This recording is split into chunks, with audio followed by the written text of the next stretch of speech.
on peut se poser la question sur la place de l'entraîneur. C'est-à-dire que et la qualité de l'entraînement.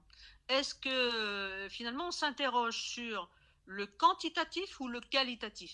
Est-ce qu'il vaut mieux s'entraîner qualitativement ou s'entraîner quantitativement? Beaucoup d'entraîneurs sont sur le modèle quantitatif. Plus tu es à la salle, plus tu joues au foot, plus tu joues au handball, meilleur t'es. Ben, c'est pas vrai. C'est pas vrai. Parce que moi, enfin pour l'avoir vécu, mais pour m'être entretenu avec beaucoup d'athlètes, eh bien ils disent, ben, c'est pas nécessaire de rester 5 heures, 6 heures dans une salle de sport si on n'est pas complètement concentré sur l'objectif. Vaut mieux peut-être s'entraîner que 2 heures, mais 2 heures maxi. Mais pour l'instant, beaucoup d'entraîneurs sont sur le quantitatif.